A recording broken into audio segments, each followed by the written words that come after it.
A Web Rádio Fraternidade apresenta Simão Pedro de Lima, no 2º Congresso Espírita Virtual, evento online com a apresentação do tema A Preparação para a Vinda de Jesus, o Messias da Humanidade Terrestre.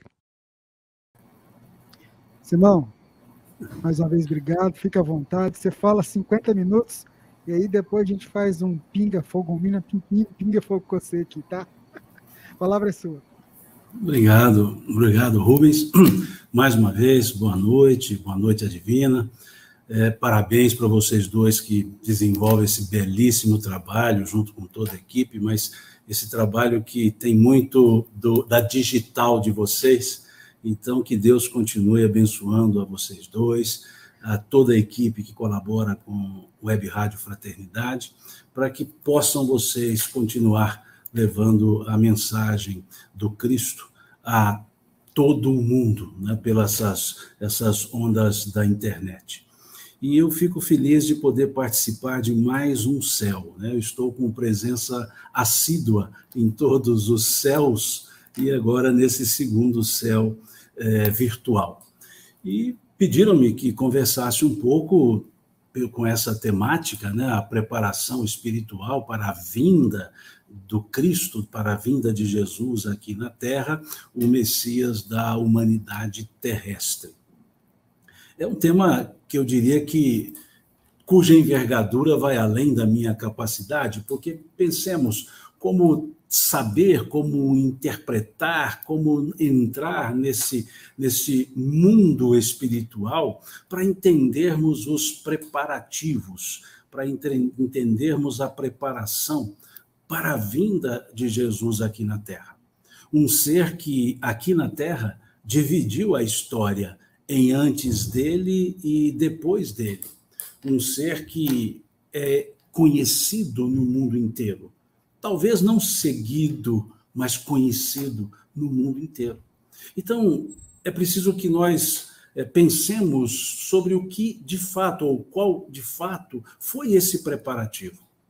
E aí nós vamos nos valer muito do pensamento de Emmanuel, que nos traz um trabalho muito bem feito no livro A Caminho da Luz, pela psicografia do nosso querido amigo Chico Xavier, quando ele traz ali no livro A Caminho da Luz diversos apontamentos que ele chamou de tradições do mundo espiritual, e que às quais ele teve acesso e nos trouxe uma ideia do que seria a preparação.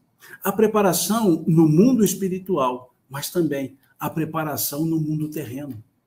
E é esse o aspecto que Emmanuel começa a nos falar, logo já no início do livro Ao Caminho da Luz, sobre a comunidade dos espíritos puros. Diz ele que a comunidade dos espíritos puros, espíritos angélicos, que ele até utiliza o termo espíritos perfeitos, da qual Jesus, o mestre divino, fazia parte, ou faz parte. Diz Emmanuel que se reuniu essa comunidade dos espíritos puros por 2 vezes. A primeira vez que essa comunidade se reúne, ou se reuniu, foi justamente quando da formação do planeta Terra, quando desprendeu-se da nebulosa solar os elementos que formaram o planeta Terra. E fala-nos Emmanuel que uma segunda vez ocorreu para decidir sobre a encarnação de Jesus. Então percebamos que essa comunidade se reúne 2 vezes. E se nós observarmos a estrutura do planeta Terra, fisicamente falando, é um planeta que estima-se tenha 4 bilhões e meio de anos. Estima-se que o planeta Terra tenha 4 bilhões e meio de anos. Se essa comunidade dos espíritos puros se reuniu para a formação do planeta, nós então diremos que a primeira reunião da comunidade dos espíritos puros se deu há 4 bilhões e meio de anos. 4 bilhões e meio de anos. Talvez nós não consigamos divisar esse aspecto quantitativo, esse aspecto de 4 bilhões e meio de anos. Talvez não consigamos divisar isso, mas é o momento em que eles se reúnem para acompanhar, organizar os pródomos daquilo que seria, ou daquilo que é hoje, o planeta Terra. Então, essa preparação para a vinda do Cristo também se dá na preparação física do próprio orbe. 4 bilhões e meio de anos. A espécie chamada hominídea, ela aparece no planeta Terra há 5 milhões de anos. 5 milhões de anos. Um planeta que ficou sem a espécie hominídea por 4 bilhões 495 milhões de anos. Durante 4 bilhões 495 milhões de anos, não existia na Terra a espécie hominídea. O planeta Terra se organizava fisicamente, geologicamente. O planeta Terra desenvolvia-se no aspecto do reino mineral. O planeta Terra desenvolvia-se no aspecto do reino vegetal. E mais à frente, o planeta Terra se desenvolvia no aspecto do reino animal. Mas ainda não existia aquilo que Emmanuel foi chamar, lá no livro Consolador, de reino nominal. Nós tínhamos os minerais, a formação geológica do planeta, a formação da atmosfera do planeta, a formação da estrutura vegetal do planeta, a formação dos animais no planeta. 4 bilhões 495 milhões de anos sem a espécie hominídea na Terra. Há 5 milhões de anos, a espécie hominídea. O Australopithecus aforensis, o Pithecanthropus erectus, o Homo habilis, o Homo agilis, todos esses hominídeos. Há 500 mil anos, surge o Homo sapiens. Há 500 mil anos. Se nós dividíssemos esse período em um dia, de 24 horas, o Homo sapiens teria surgido no último segundo do dia. Então percebamos que nós, que aqui estamos, essa espécie humana, Homo sapiens, advinda do hominídeo, está aqui há 500 mil anos somente. Esse grupo que nós chamamos, melhor dizendo, Emmanuel chama de autóctones. Aqueles seres que fisicamente foram se desenvolvendo, evoluindo no planeta Terra e espiritualmente também desenvolvendo-se no planeta Terra. Naquela belíssima escala que Kardec nos fala no capítulo 3 do Evangelho segundo o Espiritismo, quando ele nos fala da natureza dos mundos. Aquele período do planeta Terra nascente, do mundo primitivo, daquele primeiro momento de escala evolutiva. Há 7 mil anos, nós tivemos o surgimento da escrita, da linguagem codificada.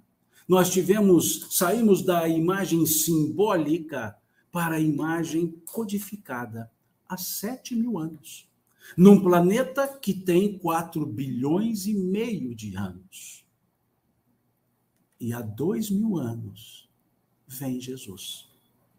E há 2 mil anos chega Jesus.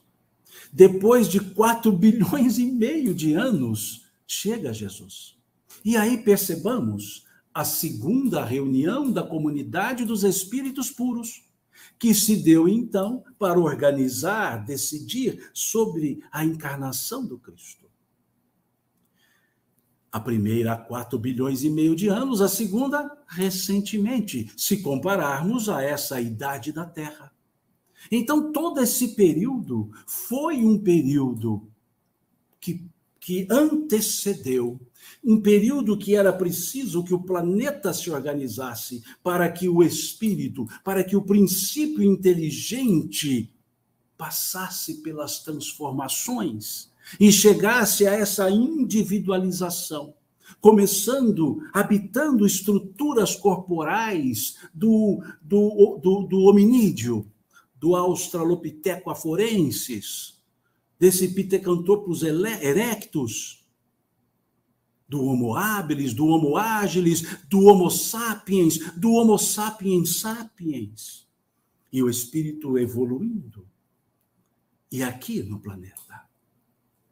Mas nos fala Emmanuel que além dessa presença dos espíritos que aqui foram se desenvolvendo, que ele usa o termo autóctones, tivemos também a chegada de outros espíritos.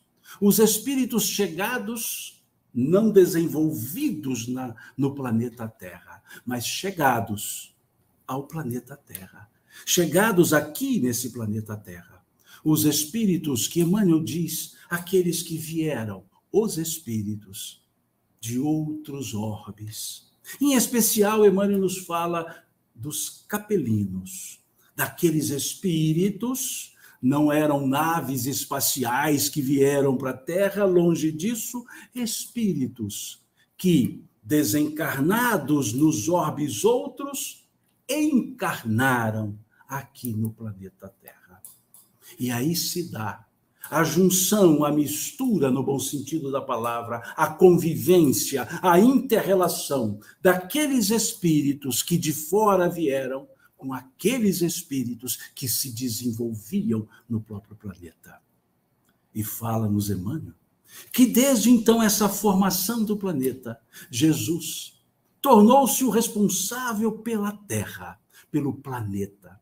Acompanhou Jesus a formação do planeta, acompanhou Jesus aqueles momentos hominídeos, acompanhou Jesus aqueles momentos da evolução do Homo sapiens, e acompanhou Jesus e recebeu Jesus, esses espíritos chegados à Terra. Fala-nos Emmanuel que esses espíritos foram recebidos na espiritualidade da psicosfera terrestre pelo Cristo, que lhes apresentou toda a ideia, todo o planejamento do desenvolvimento, da evolução deles e dos que aqui já estavam no planeta Terra. Diz-nos Emmanuel, então, que esses espíritos guardavam, esses que chegaram, guardavam a reminiscência das promessas de Jesus. Guardavam no seu subconsciente aquelas promessas feitas pelo Cristo. Era como que uma intuição secreta que eles traziam. E ao encarnarem-se na Terra, formando povos diversos, interrelacionando-se com os que aqui estavam, trouxeram ideias que adquiriram no seu processo evolutivo, que no orbe em que estavam, esses eram os menos evoluídos. Aqueles que precisaram deixar aquele orbe que desenvolvia-se mais para ir para outro, para que pudesse contribuir nesse outro orbe com o crescimento dos outros e cuidar do seu próprio crescimento, do seu próprio refazimento. Fala-nos em Emmanuel de um degredo, desse degredo de espíritos que precisavam, pelo seu trabalho, pelo seu esforço, desenvolverem-se. E vemos isso muito claramente na questão 1019, na última questão do Livro dos Espíritos, quando ali os Espíritos nos falam que é chegado o momento do desenvolvimento do orbe, que aqueles que recalcitram-se nesse desenvolvimento, que aqueles que tendem a tardar a marcha do desenvolvimento, são convidados a encarnarem-se em outros mundos menos adiantados.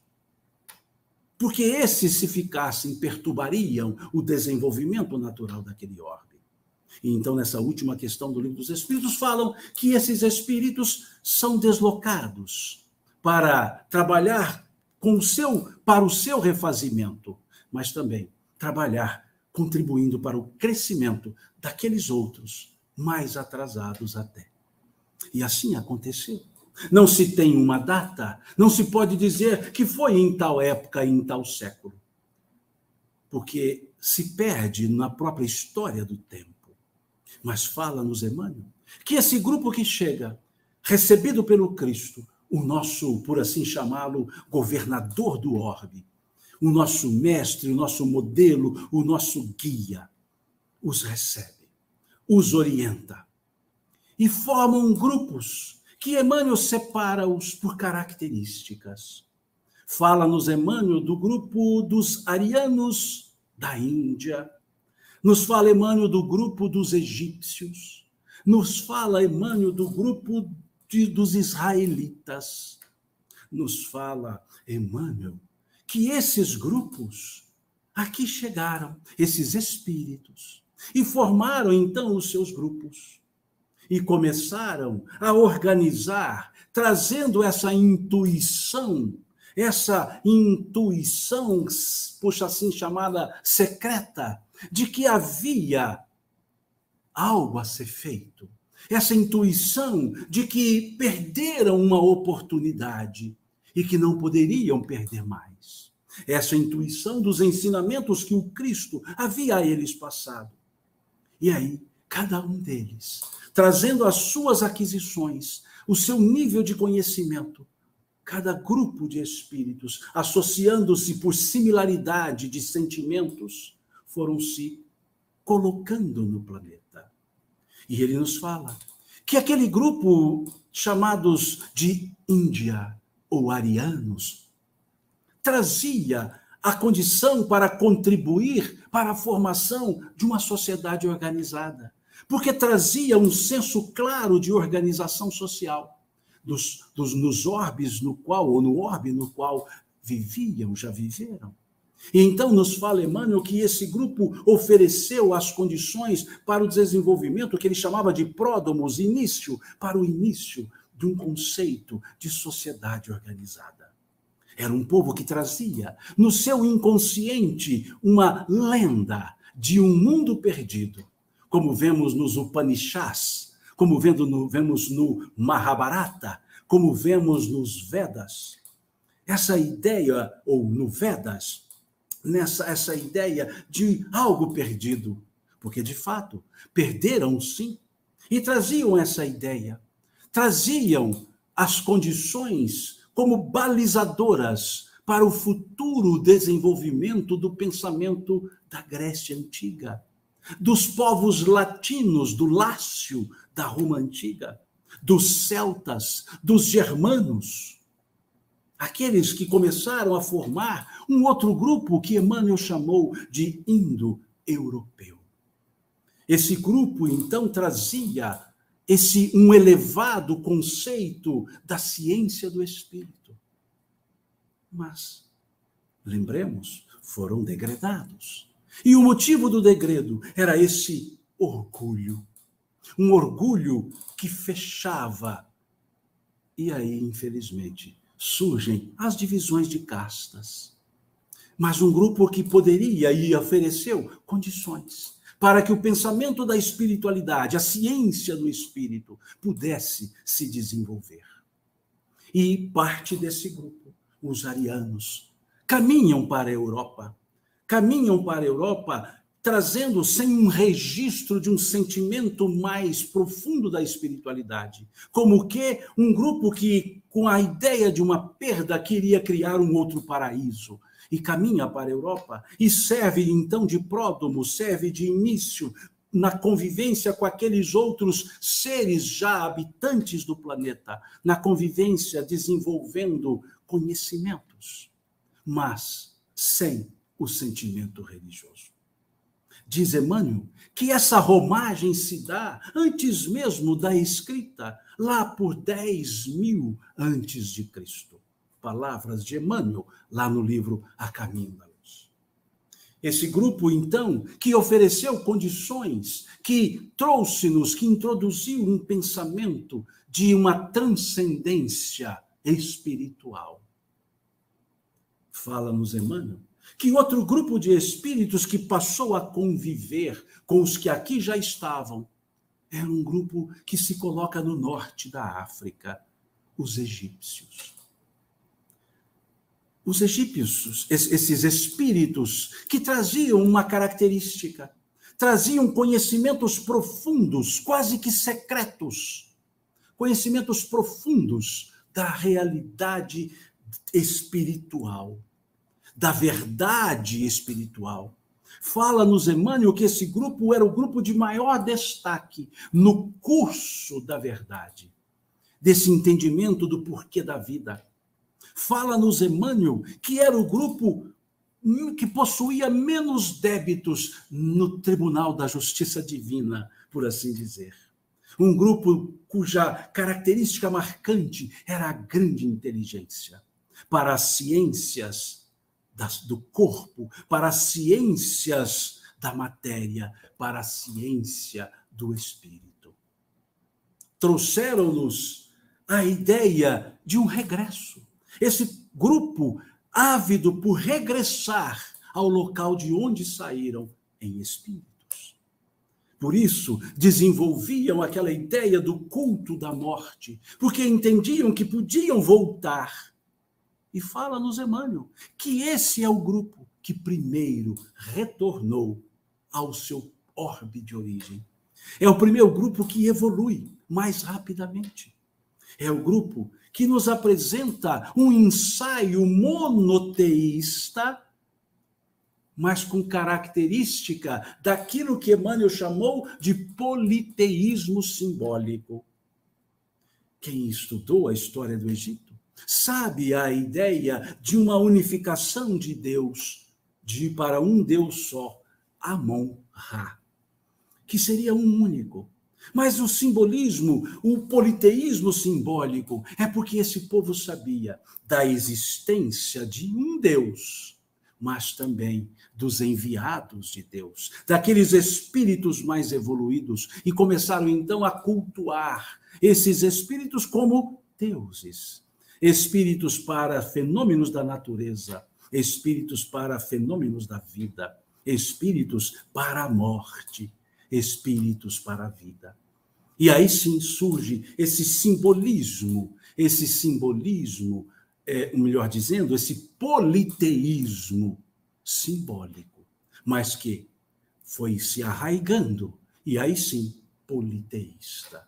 Mas ensinou-nos, ou deu as condições para aqueles que aqui já estavam, nessa junção, nesse conjunto de convivência, de trazer ideias, mas também abusavam da própria inteligência e escravizavam os menos dotados do conhecimento, escravizavam-nos pelos seus próprios conhecimentos, porque também era um grupo de espíritos.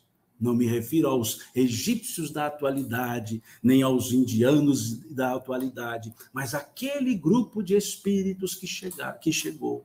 E eles, então, vieram porque precisavam aprender, trouxeram também seus defeitos, mas trouxeram oportunidade, trouxeram conhecimentos. E explica-nos Emmanuel que o hiato existente entre o passado e o presente é porque os espíritos não são os mesmos. Aqueles do passado, aquele grupo que chega, retornou. E então ficou um certo hiato entre o desenvolvimento da época e o desenvolvimento de hoje. Fala-nos Emmanuel da importância de um outro grupo de espíritos que também chega à Terra. Um outro grupo que ele chama do grupo Israel, os hebreus. Um grupo de espíritos de elevada ciência religiosa. Elevada ciência religiosa. Vejam como Emmanuel trata esse grupo. Elevada ciência religiosa. Um grupo que fazia do seu conhecimento acerca do sagrado a sua fortaleza. E o grupo fez do monoteísmo a sua fortaleza espiritual. Tamanha era a sua relação com o Criador. Tamanha era a sua relação com a divindade, que eles são aqueles membros de um grupo que primeiro trouxe o pensamento monoteísta. Mas, numa relação de tamanho conhecimento da grandeza de Deus, uma sólida um sólido sentimento de fé, uma solidez em matéria de fé. Traz o Deus. Num grupo de sociedade de outros seres espirituais que formavam coletividades que eram politeístas. E esse grupo de espíritos traz essa realidade, falando-nos de um Deus. Mas tamanha unidade, tamanho sentimento, que a intimidade entre eles não era tão grande. E havia um respeito caminhando quase que pelo medo, talvez, em função da consciência ou do subconsciente do degredo. Traziam tão forte esse respeito, quase que medo, que sequer falavam o nome de Deus. Era o impronunciável. Quando se referiam ao nome de Deus, eles soletravam, eles não pronunciavam. Iod-Re, Vav-Re. Iod-Re, Vav-Re. Se nós trouxermos esse soletrar, seria Iod, o nosso I, o nosso Y. Iod-Re, o nosso H, Re, H. Iod-Re, Vav-Re, o Vav, o nosso V. E o Re, novamente, do H. Seria YHVH. Só consoantes. O impronunciável. Então, diziam eles, quando se referiam ao Criador, Iod-Re, Vav-Re, soletrando a palavra, porque o nome de Deus era o impronunciável. Tamanha unidade e tamanho respeito, quase que tamanho o medo. E aí passavam a chamar esse Deus, não pelo Deus, não soletravam com frequência, mas deram um título a esse Deus, Senhor, que pronunciavam El. E aí tínhamos El Shaddai, o Senhor Todo-Poderoso, El-Ohim, o Senhor, Adonai, o Senhor que caminha, e referiam-se como o Senhor, mas não diziam Deus, Deus não. Iod-Re, Vav-Re, só as letras. Vejamos essa forma próxima, o quanto eles traziam, o quanto eles conheciam da lei de Deus, mas fechados em si mesmos. Fechados em si mesmos de maneira tal que todos os outros povos eram gentílicos. Eram povos afastados de Deus. E é esse grupo. Jesus, quando esteve, começou a chamá-los de ovelhas desgarradas da casa de Israel. E por que ovelhas desgarradas? Aqueles que conheciam profundamente a lei de Deus, mas não permitiam que ela pudesse ser levada a todos. Até que, bem depois, já depois do Cristo, leva-se a todos numa figura de Paulo de Tarso. Mas fala-nos também, Emmanuel, de um outro grupo, autóctone, que já existia aqui bem antes da chegada desses espíritos, que ele chama genericamente os orientais, a China, que, embora insulada, cultivava uma grande ciência espiritual e desenvolveu, melhor dizendo, uma grande sabedoria moral. E surgiu a figura do Nirvana, que poderíamos dizer que o Nirvana simboliza a união permanente com Deus. O povo autóctone, inspirado por aqueles emissários do Cristo, os que a ele precederam. Fala-nos Emmanuel daquele outro grupo que também estava, que recebeu o apoio, que na convivência com o grupo de arianos também se desenvolve. O grupo da Grécia. Aqueles mestres do cérebro e mestres do coração. Aquele grupo que busca não a sabedoria moral, mas busca a conquista moral. Ali, no Extremo Oriente, a sabedoria moral. No Médio Oriente, abrindo para o Ocidente, a conquista moral. A junção do conhecimento, do amor, da sabedoria. O grupo, que Emmanuel também vai mostrar como necessário, como predecessor, como aqueles que fizeram parte também dos preparativos. O grupo Roma, aquele povo romano do expansionismo, do desenvolvimento social, da sociedade e do direito, mas também da belicosidade. Mas era importante, porque esse povo comunicava-se com o mundo quase todo, o mundo conhecido. Apesar da belicosidade. Então percebamos que nessa preparação, nesse interregno entre a primeira reunião dos espíritos puros, 4 bilhões e meio de anos, há 4 bilhões e meio de anos, e a chegada do Cristo, quantas coisas transcorreram no mundo espiritual e quantas transcorreram aqui no mundo material, como que preparando o terreno. Espíritos, vários, que elencamos alguns, mas vários, foram precursores da chegada do Cristo, que trouxeram ensinos, porque traziam a intuição, traziam as reminiscências das promessas do Cristo, e por onde passavam, ensinavam.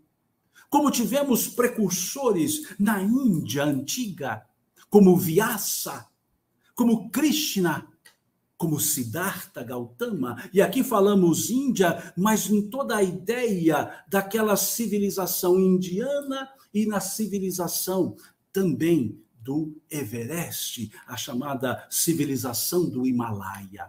E aí, nos dias de hoje, todos aqueles países que formam os Himalaias. Então, ali tivemos a figura de Vyasa, aquele primeiro pensador indiano, que vai nos falar dessa viagem interior, dessa busca da nossa espiritualidade, dessa junção do ser criado com o ser criador. A figura de Krishna, que nos fala da moral, a figura de Siddhartha, que nos fala do equilíbrio. Mensageiros do Cristo, predecessores da chegada do Cristo. Como que? Ajustando um terreno.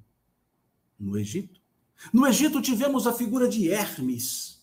Hermes, aquele que cria o chamado corpos herméticos, que nos fala, lá no Egito, do conhecimento de Deus. Lá no Egito Antigo, lá na era antes de Moisés, falando da ideia de Deus, falando para aquele grupo que também era expansionista, de uma realidade que era maior do que aquilo que era visível na Terra. Predecessor. Tivemos em Israel o predecessor Abraão, aquele patriarca, aquele que sai do Médio Oriente e vai para as terras de Canaã, falando-nos de El, o Deus, o Senhor, falando-nos de El, criando a figura da obediência, a sua descendência, quer do tronco de Ismael, quer do tronco de Isaque, também predecessores. A figura de Moisés, o legislador. Aquele que mantém a figura do Deus único trazido por Abraão, mas acrescenta as suas leis, as leis desse Criador. Por isso o legislador, que foi iniciado no Egito. Aquele grupo que mais conhecia os elementos secretos da espiritualidade. E Moisés cresce lá, para depois, sabendo-se hebreu, sentindo-se hebreu, ser esse condutor do povo que ansiava pelo Messias, pelo Mexialá. Tivemos ainda ali em Israel os profetas, que resumem um conceito da própria filosofia existencial, aqueles que falavam do Messias, aqueles que falavam da Jerusalém liberta, aqueles que falavam do crescimento de Sião.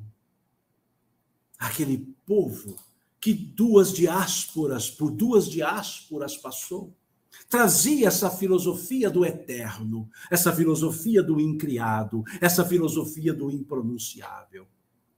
Predecessores como Abraão, Moisés, os profetas, os juízes, os reis, toda essa história conhecida como o Velho Testamento.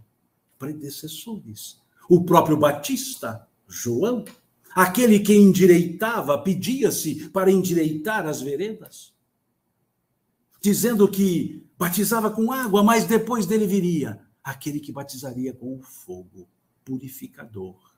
Aquele que o Batista dizia, do qual seria incapaz de sequer desatar as suas sandálias.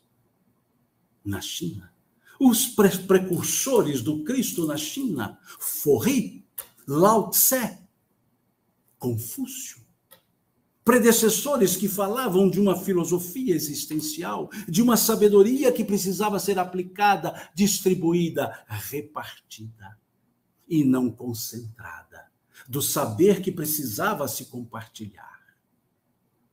Na Grécia tivemos os predecessores da escola jônica, da escola eleática, da escola atomística.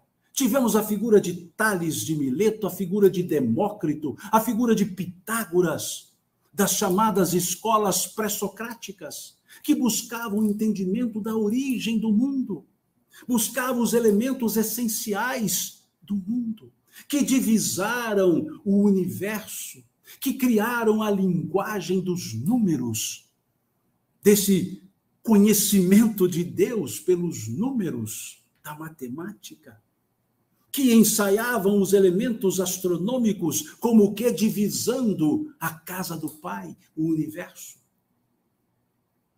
Na Roma, apesar de belicosa, tivemos aquela filosofia do crescimento, a filosofia da vida em sociedade, nas figuras de Cícero, nas figuras de Lucrécio, esses grandes pensadores, todos predecessores, todos como que os Joões Batista de Jesus, preparando os caminhos, preparando as condições, levando as pessoas a raciocinarem. No Oriente, esses precursores desenvolveram os pensamentos advindos do Cristo, ensinados pelo Cristo a eles, e conseguiram que as pessoas absorvessem. No Médio Oriente também. Mas lembremos daquele grupo dos arianos indo-europeus que vieram para a Europa distanciando-se das questões religiosas. E era preciso que a ideia de Jesus, não a religião cristianismo, mas as ideias de Jesus, aquilo que Jesus chamava por verdade, aquilo que ele chamava por palavras do meu Pai, precisava estar no mundo. E aí era chegada a hora para que ele viesse. Aí sim, conforme vemos lá no Eclesiastes, no capítulo 3, quando se diz todas as coisas têm o seu tempo, e há tempo para todos os propósitos de Deus. Ou, segundo outras traduções, todas as coisas têm o seu tempo e para cada ocupação chega a sua hora. Depois de todos esses milhões de anos de preparação física, desses milênios de preparação, por assim dizer, fisiológica, anatômica, do ser encarnado, depois de milhares de anos de preparação, de conhecimento, de sentimento, depois dessa convivência de autóctones com os que aqui chegaram, o caminho estava, o solo estava fértil, mas era preciso que inaugurasse um novo momento, que trouxesse um ensino, aqueles ensinos salpicados que fossem trazidos de uma vez só, embora dosadamente apresentados. E aí nos vem Jesus. Aí sim encarna-se Jesus. Os preparativos feitos. 4 bilhões e meio de anos depois da primeira reunião, chega Jesus, encarna-se Jesus. Anuncia-se a chegada do Deus conosco, Emanuel, do Deus conosco. A chegada daquele que era o Verbo de Deus, que trazia a palavra, o ensinamento, que era a voz do Criador. E vem-nos, no símbolo da manjedoura, ensinar que o conhecimento leva à humildade. Vem-nos naquele cântico dos anjos, que contam aos pastores, segundo nos relata o evangelista Lucas, lá no capítulo 2 do seu evangelho. Aqueles anjos dos céus cantando o nascimento do Cristo aos pastores que estavam dormindo ao relento, dizendo a eles: eis que vos trago novas de grandes alegrias, pois hoje na cidade de Davi vos nasceu o Salvador, Cristo Senhor, Messias o Senhor. Vos nasceu. Vejamos a importância dessa fala dos anjos. Vos nasceu. Nasceu para nós, nasceu para as pessoas. Ele não só nasceu, poderiam ter cantado, eis que hoje na cidade de Davi nasceu, mas cantaram, vos nasceu. Não nasceu para si mesmo, nasceu para as pessoas, nasceu para nós. Um verbo intransitivo, não pronominal, que foi dado a ele, na tradução, uma transitividade e dada a ele uma condição pronominal, não reflexiva, mas pronominal. Vos nasceu. Nasceu para nós. Como a dizer, nas palavras do evangelista João, o verbo de Deus. Aquele verbo, aquela palavra, aquele ensino que cria, que eleva, como nos falou o evangelista João. Tudo que foi feito por causa do verbo, referindo-se ao Gênesis.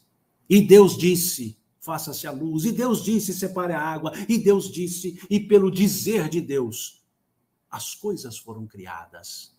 O verbo, Jesus, cria para a humanidade uma nova expectativa, cria para a humanidade uma nova esperança, cria para a humanidade um novo porvir, dá à humanidade as condições para que pudesse crescer, dá à humanidade o caminho da sua evolução, reúne, melhor dizendo, aqueles ensinos esparsos trazidos pelos seus enviados e traz ele mesmo, exemplificando aquilo que teorizavam os seus enviados.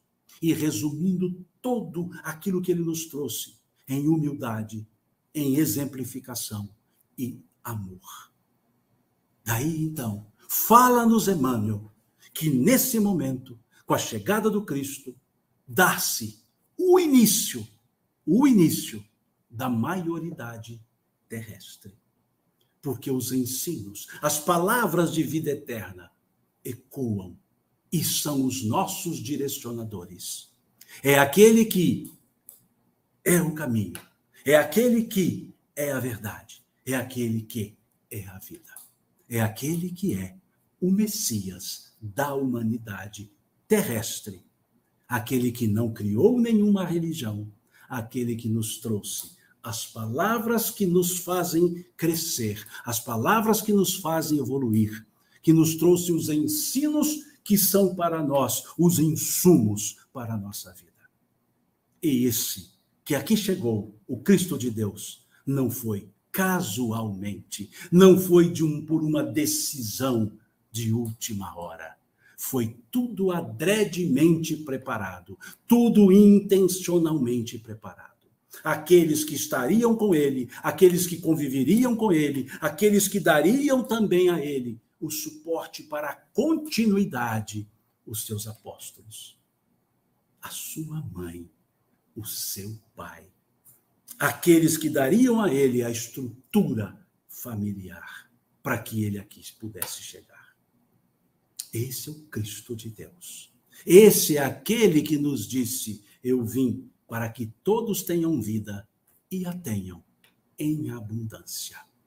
Aquele que nos convidou a estar com ele, principalmente nos momentos mais difíceis, quando nos disse: Vinde a mim, todos vós, que estáis cansados e fatigados, e eu vos aliviarei. Tomai sobre vós o meu jugo, e aprendei de mim, que sou manso e humilde de coração, e encontrareis refúgio para as vossas almas, porque leve é meu fardo, e suave é meu jugo. Esse ser que dividiu a história não viria aqui sem toda uma preparação, toda uma preparação intencionalmente feita. É esse o ser que os espíritos nos disseram, respondendo a Kardec, à questão 625 do Livro dos Espíritos, que é o nosso modelo e o nosso guia. Que aqueles que o seguiam de início cantavam alegremente: Yeshua, Ben Miriam, Nassif Shalom, Jesus, filho de Maria, o príncipe da paz. E é isso que nós aqui pedimos, que a paz do Cristo esteja conosco, que as bênçãos de Deus se façam sobre todos nós. E mais uma vez, muito obrigado pela paciência de vocês, obrigado Rubens e Divina pelo convite, e a todos vocês no nosso agradecimento mineiro. Deus lhes pague pela paciência, Deus lhes pague pelo carinho, Deus lhes pague pela atenção. Ah, Simão, a gente foi voltando no tempo, assim, foi acompanhando a sua fala e vendo como as coisas de Deus são magníficas. Mas tem pergunta aqui que o pessoal tem dúvida, né? Eu vou pedir a Divina para trazer a primeira pergunta para a gente. Cadê aquele copinho? Isso, tomar água. O pessoal sempre fala assim, você tem que pedir para o pessoal ir se hidratando, Rubens. Pode fazer, Divina. A primeira pergunta vem da nossa irmã, a Francone. Ela é lá da cidade de Olhão, está em Portugal. Ela fez a seguinte pergunta: antes da vinda do Cristo para a Terra, houve espíritos tentando atrapalhar a sua vinda para este planeta? Todo bem não se faz sem o esforço. Sempre existem forças contrárias. É preciso que entendamos que o planeta Terra ainda é um mundo de provas e expiações, e o era lá naquele período também. Se nós observarmos na própria presença do Cristo, quantas vezes houve aqueles que tentaram anatemanizar os seus ensinos, os próprios doutores da lei, quantas vezes tentaram manter o status quo, manter a posição, manter o poder, e antes também acontecia. Entre os povos, até para esses precursores, imaginemos as dificuldades tidas por Forri, por Lao Tse, por Confúcio, por Hermes, por Sócrates, e aliás, Sócrates foi um daqueles que trouxeram, que avivaram a consciência das pessoas e foi levado à morte. Foi levado à morte tomando cicuta, tomando veneno. Vejam, forças contrárias sempre existem. Daí a ideia da perseverança. Aquilo que Jesus nos traz no capítulo 24 do Evangelho de Mateus, no sermão profético: aquele que perseverar até o fim será salvo. Aquilo que ele nos traz nesse mesmo capítulo, quando ele diz, por causa da iniquidade dos homens, o amor de muitos esfriará. Então sempre há as forças contrárias, mas há também a força da determinação, a força do propósito, a força que buscamos, aurimos, quando nos aproximamos, nos elevamos em prece, em oração, em meditação, em profunda relação com o Criador. Então, todos esses buscavam os seus momentos de refazimento, os seus desertos interiores. Então, sim, houve aquelas diversas tentativas para que essa verdade não chegasse. E ainda há as tentativas para que essa verdade não continue. Então, continuamos ainda com as refratariedades, com as indiferenças, com as oposições, mas continuemos o nosso trabalho, continuemos o nosso servir. Muito bem, Simão. Tem um aqui que chegou deixa eu colocar lá no ar, do Sérgio Amado. Ele quer saber o seguinte, ele está lá em Niterói. Simão, está correto dizer que o Antigo Testamento descreve a história da evolução dos capelinos que aqui ficaram após o retorno do primeiro grupo? Vejam, a partir de um certo momento, não há mais separação assim, esse é capelino, esse não é capelino, esse é capelino, não é capelino. Porque é justamente a lei de sociedade que nos falam os espíritos, é que permite, pelo entrosamento, pela convivência, que é uma escola bendita, o aprendizado. Então, em tese, pode-se assim dizer que ali traz a história de um povo que Emmanuel colocou como um dos degredados, mas um povo que depois se liga a outros povos. Lembremos que esse povo foi, infelizmente, cativo no Egito, infelizmente, cativo na Babilônia. Até, aliás, é uma situação interessante que nos traz o evangelista Mateus, quando vem nos trazer uma genealogia de Jesus, dividido em 3 grupos de 14 gerações, e coloca a escala de geração de, aspas, parabolicamente, Adão até Davi, Davi até o degredo, a Babilônia, a diáspora babilônica, e depois até a chegada do Cristo. Então, um povo que acabou também se colocando, um povo que estava numa região geograficamente de transição entre outras regiões, rotas comerciais. Então, mas a história ali trazida, os conceitos ali trazidos, que os espíritos nos sugerem estudar. Basta olhar a questão 122 do Livro dos Espíritos, a questão 1019 do Livro dos Espíritos e a questão 295 do Livro dos Espíritos, que eles nos convidam a conhecer o Velho Testamento, a conhecer a filosofia contida no Velho Testamento. Porque traz sim, esse conhecimento intuitivo das coisas de Deus, desse grupo, por assim chamar, capelino. Mas não daria mais para dizer esse é, esse não é. Mas a filosofia, sim, ela é uma história. Mas agora vamos para outro aspecto. O Novo Testamento não é um livro que alguém começou a escrever e foi escrevendo até terminar. Ele é uma coletânea de livros. Livros sapiensais, livros históricos, livros de leis. Então, são conjuntos de livros diferentes que foram compilados a posteriori. E a distância entre um e outro é grande. No próprio livro dos Salmos, os 150 Salmos, não foram escritos de maneira cursiva. Davi escreve, Salomão escreve. Não. Os Salmos tiveram escritas que passaram séculos de um para outro.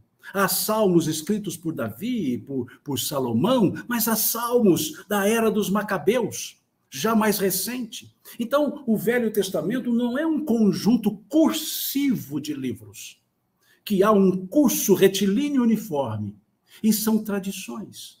Como vemos no período babilônico em Israel, e aí observamos as figuras de Esther, as figuras de Ruth, que trazem outros elementos de outros povos. Mas, se pudéssemos dizer de maneira genérica, sim, temos ali um bom percurso de um grupo de espíritos que veio dessa região, dessa constelação do cocheiro de Capela. Muito bem, Simão Divina já traz uma próxima pergunta. O pessoal continua aí mandando a sua mensagem, pelos nossos livros de visitas, dando joinha aí, mas, Divina, faz a pergunta. A pergunta é da Marlene Souza. Sua palestra, Simão, me lembra a parábola da semente secreta. Pode dizer algo a respeito? Estou certa na ideia? Em tese, sim. Vamos à ideia. Ensinos velados naquele período que precede a chegada do Cristo. Ensinos velados. Por isso, a ideia dos entronizados, tal qual a semente é velada, a árvore é uma semente velada, a futura árvore. E o Cristo, então, vem tirar esse ensino velado e falar abertamente. Como ele dizia, falei abertamente das coisas do Pai.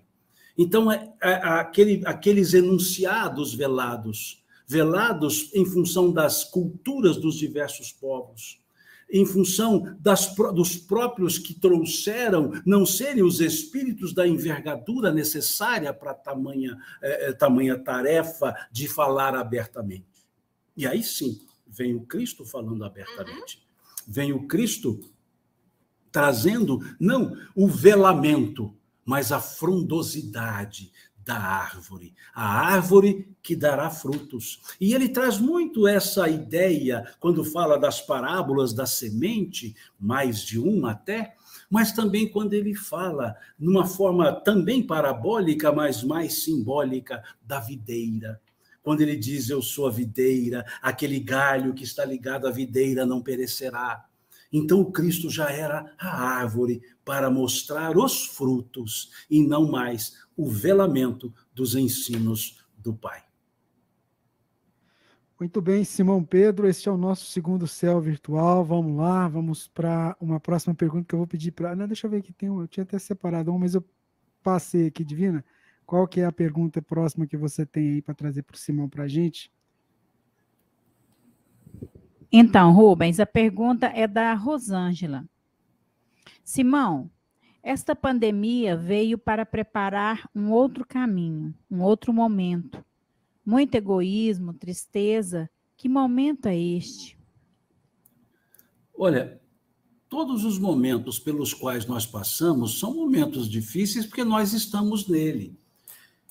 Se nós observarmos bem, as pessoas que estavam no momento da chamada gripe espanhola, talvez estariam dizendo isso que está sendo dito agora. Talvez estavam dizendo que situação, que tempos difíceis. Talvez estariam dizendo o que está acontecendo. Será que já é o final dos tempos? Talvez eles diziam lá naqueles períodos de 1918, 1917, talvez eles teriam dito estamos entrando para a regeneração, porque tal qual agora também era um aspecto ali mais endêmico, mas o mundo. Talvez lá na Idade Média, quando tivemos o surto da peste bubônica, que dizimou 1/3 da população europeia, 1/3. Talvez lá eles diziam, é o fim do mundo, é o final dos tempos. Por quê? Quando está se passando, é a fase mais difícil. A gente falar do depois, falar é mais tranquilo do que do durante. Quando diz tudo passa, sim, o difícil é até passar. Então, agora estamos num outro momento, passando por essa situação que nos afeta.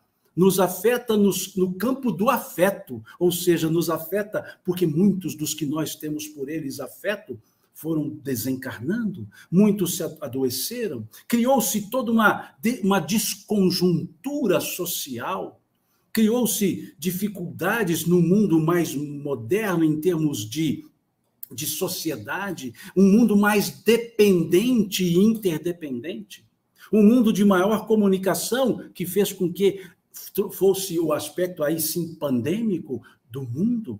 Então, sim, é um momento de reflexão, como foram outros momentos, mas um momento de reflexão por quê? Porque é nesse momento que nós estamos. E então não cabe-nos agora dizer é pior ou melhor do que a situação anterior, mas cabe-nos dizer que é a situação pela qual estamos passando.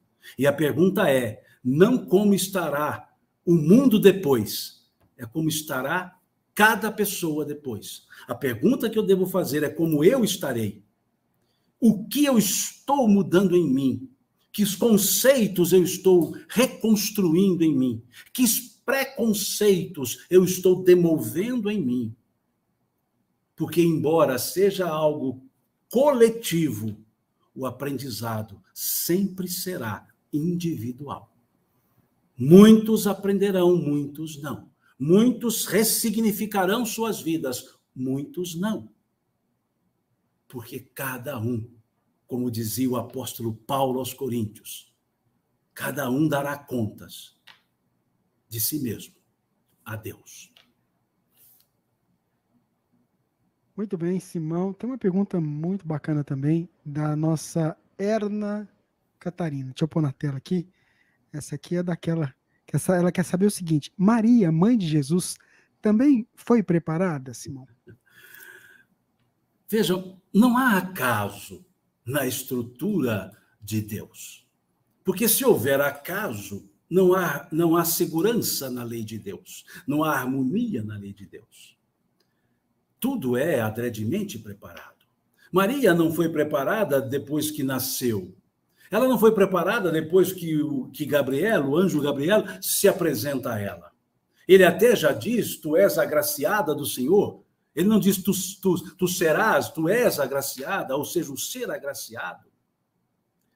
Aquele ser que, quando encontra-se com a sua prima Isabel, ela já vai dizer a ela: bendito é o fruto que tu carregas no teu ventre. E ela se assusta, e Isabel explica: porque quando tua saudação chegou aos meus ouvidos, o filho que eu carrego em meu ventre saltou de alegria. E Maria vai dizer esse elemento de preparação no seu belíssimo cântico, chamado de Magnificar. A minha alma engrandece no Senhor, exulta meu espírito em Deus, meu Salvador. Porque o Senhor fez em mim maravilhas, por isso santo é o seu divino nome. Belíssimo esse Magnificar, cantado por Maria naquele momento que estava com Isabel. Então, um espírito que seria aquele que a receberia, a estrutura física do espírito Cristo, crístico e Cristo. Aquele ser que ensinaria o Cristo aos primeiros movimentos do corpo. Aquele ser que ensinaria o que ela também sabia, embora fosse ele o seu próprio mestre. Aquele ser que seria a orientadora do seu orientador, que seria a coordenadora do seu coordenador, que seria, num dado momento, a mestra do seu mestre. Não estaria preparada? Não estaria preparada para entender-se que ali estava um valor maior do que ela? Não estava preparada? Sim, mas não significa que ela não sentiria dor, que ela não gostaria que não acontecesse o que aconteceu, que ela não faria para impedir. Não significa isso. Porque todos nós assim agimos quando aqui estamos. Mas significa que não era uma pessoa qualquer. Tão forte essa pessoa, como disse há pouco, que aquelas comunidades nascentes cantavam Yeshua ben Miriam, Nassif Shalom, e não Yeshua ben Yosef, Nassif Shalom. Era Jesus, filho de Maria, o príncipe da paz. O sobrenome que a característica era o nome do pai. Nele era o nome da mãe. Tamanha envergadura, tamanha a candura, porque a força de Maria estava na candura e na amorosidade. Então vejamos que há sim preparo. Não quer dizer que era o espírito mais evoluído da história do universo. Não. Quer dizer que era o espírito que tinha a evolução necessária para receber o Cristo de Deus.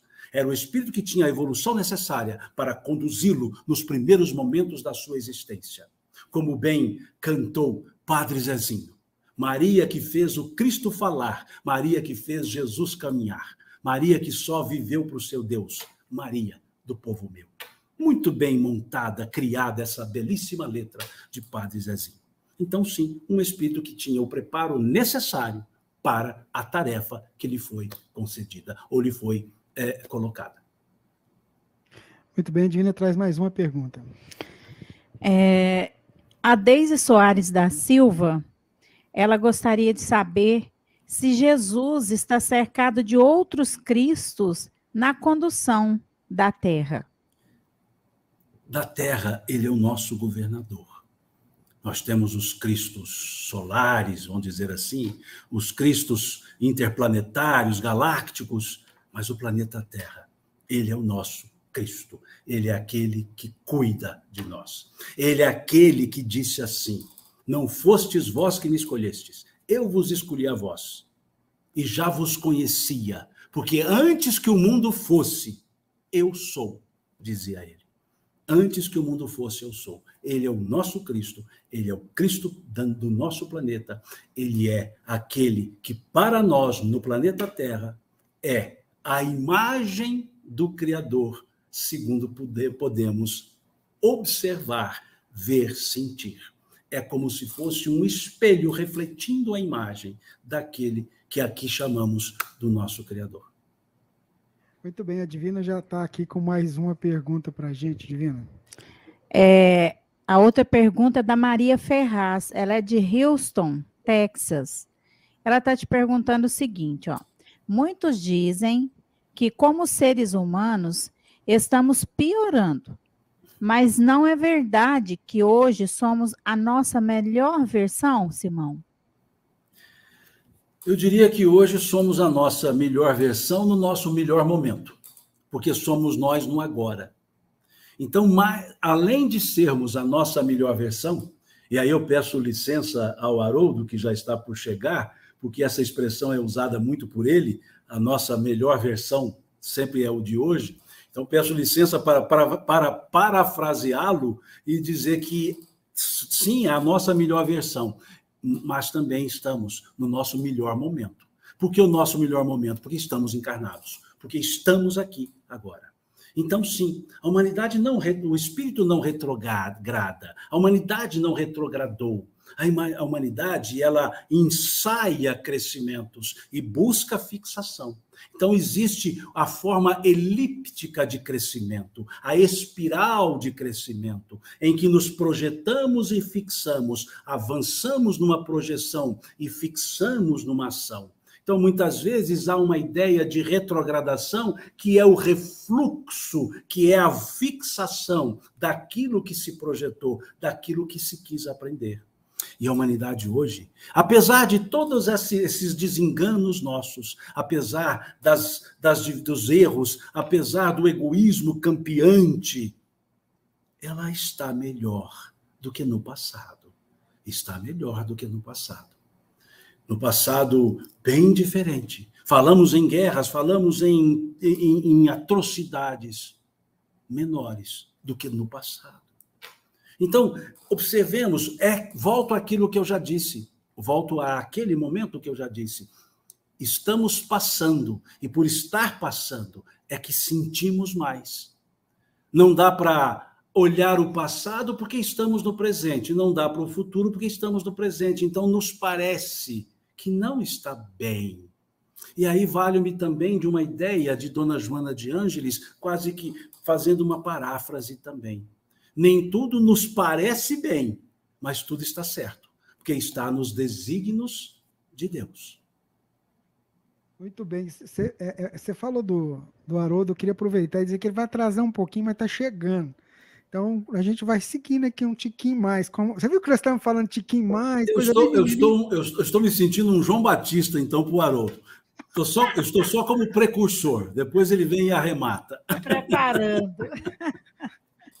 Naqueles tempos ídolos do futebol, você prepara para o atacante lá, o camisa 9, fazer o gol, né? É muito importante isso. Mas vamos lá, Divina. A próxima pergunta é do Adriano Coutrin. Acho que é isso mesmo que fala. Gostaria de saber qual é a simbologia da crença pregada por diversas religiões que Jesus Cristo irá voltar. Esse voltar seria o momento em que nós buscamos nossa evolução moral? E até dentro disso tem uma outra pergunta que vai mais ou menos nesse sentido, né? Jesus está para voltar à Terra? A pergunta da Denise. Bom, se nós observarmos que ele veio depois de 4 bilhões e meio de anos de um primeiro encontro, se tiver que vir, vai demorar um pouquinho. Mas não é esse o sentido. É porque há a expressão, a interpretação literal. Nós temos que perceber que as falas do Cristo, elas foram arquetípicas, formavam arquétipos. E os arquétipos de morte, Muitas vezes não era morte no sentido físico, era pura e simplesmente morte de momento. Quando ele falou no sermão profético do final dos tempos, não era final dos tempos no sentido cronológico, era no sentido de renovações, como ele coloca lá, quando este evangelho do reino estiver espalhado em todas as nações, aí chegará o fim. Ou seja, não é fim físico, é fim de uma era de ignorância e etc. Então, esse voltar de Jesus não é pessoalizado. Esse retornar é aquele momento do novo ensino que vai chegar, porque se nós observarmos o capítulo 16 do Evangelho de João, nós veremos lá Jesus dizendo: muitas coisas eu vos tenho que dizer, mas vós não podeis suportá-las agora. Vejam, muitas coisas eu vos tenho que dizer, mas vós não podeis suportá-las agora. Quer dizer que não dava para ensinar tudo. E aí ele diz, mas quando vier o Consolador, que da parte do meu Pai ele há de enviar, ele vos ensinará todas as coisas, pois não falará de si mesmo, mas daquilo que aprendeu do meu Pai. Então ele vai mostrando que essa vinda do Cristo não é física. Ah, mas lá está escrito que me verão retornar, tal qual agora me viram subir na glória dos anjos. Força de expressão, figura de linguagem. É preciso que nós entendamos as figuras de linguagem. Nós usamos diversas figuras de linguagem que não podem ser analisadas de maneira textual, ou melhor dizendo, de maneira absoluta. Usamos figura de linguagem, por exemplo, uma hipérbole, quando exageramos as coisas, dizemos, estou com uma dor de cabeça do tamanho do mundo. Não é do tamanho do mundo, mas é uma hipérbole. Usamos de metáforas, como dizemos, seus olhos são uma flor. São metáforas, os olhos não são flores, mas é como se fosse uma flor, ou seja, metáforas. Usamos figura de linguagens. Então, o Cristo falava a linguagem arquetípica. O voltar para vós, ou para nós, não é pessoalizado, é que a mensagem continua, que a mensagem volta, que o ensino vai voltando. Então, não é o aspecto literal que muitos pegam. Principalmente o Velho Testamento não pode ser lido com literalidade. É preciso lê-lo sempre com a ideia de linguagens arquetípicas. Então, podemos dizer que esse voltarei para vós é uma forma parabólica que Jesus nos traz de mais um ensino, como que dando esperança, como que abrindo um canal de esperança. Porque ele também foi dizer: estarei convosco até a consumação dos séculos. Se ele está conosco até a consumação dos séculos que não se consomem, então por que ele voltará se ele nunca foi? Se ele continua conosco. Estarei convosco até a consumação dos séculos. Você ainda tem tempinho aí? Tranquilo. Então vamos. Não sei se as pessoas é que têm paciência para continuar me ouvindo, mas eu estou à disposição. Eu vou te falar que se deixar... Continua aqui o João Batista, sem problema. Então, vamos lá. A próxima sou eu, Rubens. É da Regiane Simão Barbosa. Ela é lá de Vilhena, Rondônia. Simão, o que a espiritualidade fala sobre o momento do tempo difícil? É chegado os bons tempos. Mais uma vez, precisamos buscar os aspectos simbólicos das palavras, e aí há uma figura de linguagem que a gente chama de inversão, né?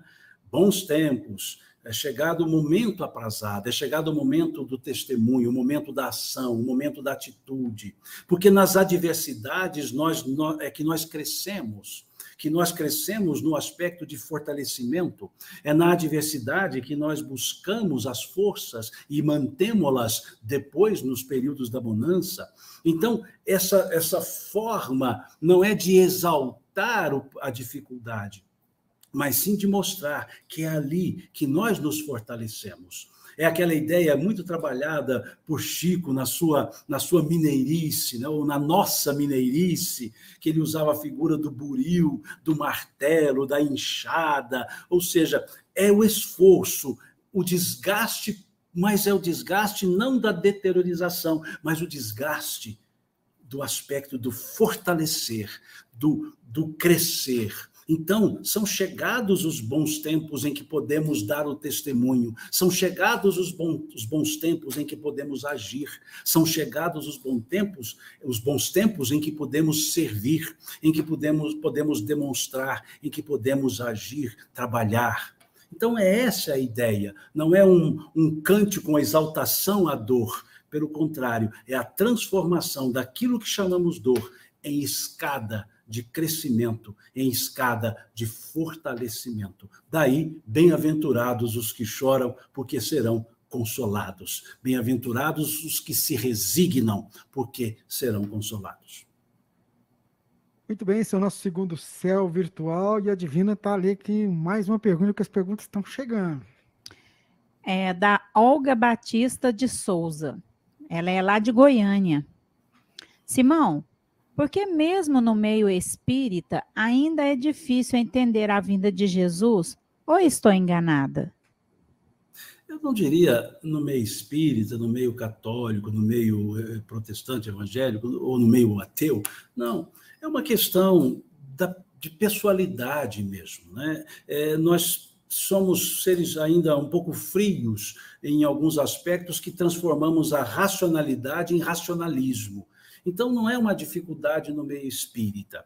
Muitas vezes também, aí sim no meio espírita, é que as pessoas dividem aquilo que não é divisível. Quando se coloca que a doutrina espírita tem tríplice aspecto, o tríplice aspecto não é ciência mais filosofia mais religião. Não é algo cartesiano. Isso é ciência, isso é filosofia, isso é religião. Não. O tríplice aspecto é um conjunto que não se separa. Cientificamente se filosofa, filosoficamente se pesquisa, moralmente se analisa, moralmente se pensa. Então, é um conjunto, não se separa. Então, Jesus, ele não é o arquétipo de religião. Jesus é o ser que nos trouxe ensinos. Jesus não criou religião. Jesus não é o fundador do cristianismo. Aliás, a palavra cristão é uma criação, não vou dizer criação de Lucas, mas é um relato de Lucas, quando ele escreve lá no Atos, no capítulo 11, dizendo, pela primeira vez em Antioquia foram chamados cristãos. Então, o termo cristão surge depois de Cristo. Então, é porque muitas vezes tenta-se no meio espírita, algumas vezes, melhor dizendo, tenta-se no meio espírita afastar o sentimento de religiosidade por causa de confusões das religiões. E aí criam-se palavras pejorativas, isso é igrejismo, isso é religiosismo, a doutrina espírita é eminentemente científica. Não. A doutrina espírita não é eminentemente científica, a doutrina espírita não é eminentemente filosófica, a doutrina espírita não é eminentemente religiosa. A doutrina espírita é simultaneamente um tríplice aspecto de ciência, filosofia e religião, sem separações. Porque fala-nos Kardec, ciência de características filosóficas e consequências morais. Fala-nos Kardec na conclusão de número 5 do Livro dos Espíritos, conclusão de número 5. Com o Espiritismo, a humanidade entrará numa nova fase, a do progresso moral, que lhe é consequência inevitável. Nos fala Kardec na conclusão de número 7 do Livro dos Espíritos, conclusão número 7 do Livro dos Espíritos. O Espiritismo se nos apresenta sobre tríplice aspecto, o das manifestações, o dos efeitos morais advindos dessas manifestações e da aplicação desses efeitos morais. Daí 3 tipos de seguidores: os que veem no Espiritismo somente uma ciência de observação, os que percebem efeitos morais advindos da manifestação e aqueles que aplicam em si esses efeitos morais. Esses são, palavras de Kardec, esses são os verdadeiros espíritas ou espíritas cristãos. Palavras de Kardec. E não lá no Evangelho segundo o Espiritismo. mas no livro dos Espíritos, conclusão número 7. Então, não fiquemos boiando na superfície da doutrina espírita, separando aquilo que não é para ser separado, aquilo que é uno, aquilo que é indivisível, ciência, filosofia, religião. Haroldo, nós temos... Para mim, um elogio. Tá vendo, né? O precursor do Haroldo, tu tá te chamando de Haroldo. Eu sou o João Batista. O João Batista. Ai, Simão, por sua abordagem, como é para todos nós, a vinda de Jesus foi planejada. Aí pergunto, ele veio por um desejo já considerado na criação do planeta ou veio por uma necessidade que se apresentava do comportamento dos homens? Quando nós construímos uma casa, a gente também gosta de conhecê-la por dentro, a gente quer também habitá-la. O Cristo, quando se coloca para a criação do planeta, ele se coloca para cuidar do planeta, sendo necessário vir para o planeta. Pela fala de Emmanuel, esse momento foi um momento decidido a posteriori, depois ali da criação do planeta. Foi algo de necessidade, foi algo de um momento que era importante. Porque Emmanuel fala que essa comunidade só se reunia para decidir os grandes temas, os grandes assuntos, no caso, ligado depois ao orbe. E um dos grandes assuntos era a chegada, era a vinda do Cristo. Simão, tem uma pergunta aqui que é interessante também, do Emanuel Coimbra. Como era para aquelas pessoas a sensação de se aproximar do campo áurico de Jesus? O que eles mais sentiam? Eu não posso dizer como era, não posso dizer como eu imagino que seria, né? Porque quem sou eu? Mas eu imagino. Eu gosto muito de usar uma comparação, e as pessoas vão entender. Chegar perto do Chico, a gente já se sentia muito pequeno. Agora imagina chegar perto do Cristo.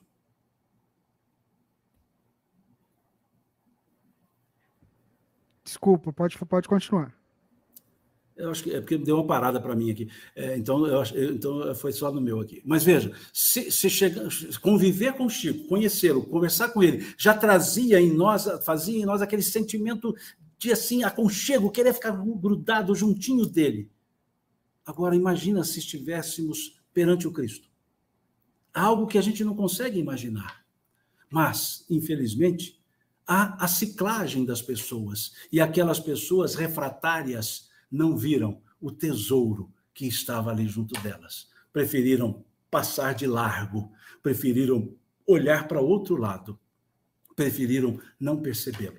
Mas aqueles que perceberam-no, como Paulo de Tarso, que não esteve com ele, mas percebeu essa aura do Cristo, o que ele foi dizer? Já não sou eu mais quem vivo, mas o Cristo que vive em mim. Ah, Simão, foi bom demais, viu, cara? Acho que se a gente tivesse planejado, não tinha saído tão bem como saiu, viu, né, Divina? Muito bom. Nossa, excelente. O pessoal adorou, inclusive... O pessoal lá de Portugal, né, a Fran Connolly, disse que apresentou a doutrina espírita para o marido, que é de lá, e ele disse que te ouviria a noite inteira, Simão. Que legal. Isso é porque ele não ouviu, que se tivesse ouvido, ele não falaria isso mais, não. Ai, tá certo. Mas o nosso amigo Haroldo já chegou aqui. Vou trazer aqui na tela para a gente, agradecer demais. Fala para ele o que você falou. Eu estava falando aqui, Haroldo, que eu sou o seu precursor, eu sou o João Batista. Meu Deus do céu! Meu Deus do céu, o que é isso?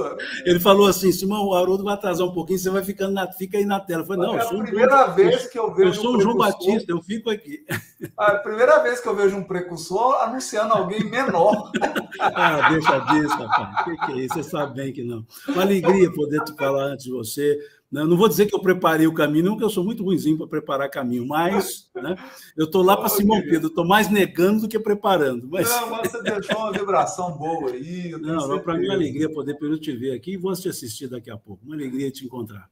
Oh, meu querido. Que bom que você chegou. Simão, quero te agradecer mais uma vez. Simão está com a gente no domingo de novo, viu? Muita paz, gratidão mais uma vez, viu, meu irmão? Muita paz mesmo. Fique com Deus. Bom trabalho, Haroldo. Deus te abençoe. Obrigado, Simão. Você também, meu irmão. Esteja sempre em contato com o bem.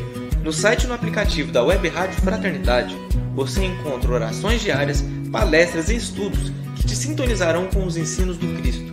Para acessá-los, basta entrar no site www.radiofraternidade.com.br ou baixar o aplicativo da Rádio Fraternidade. Neles, você pode ouvir a rádio em tempo real ou acessar o nosso acervo. Web Rádio Fraternidade, a emissora do bem na internet.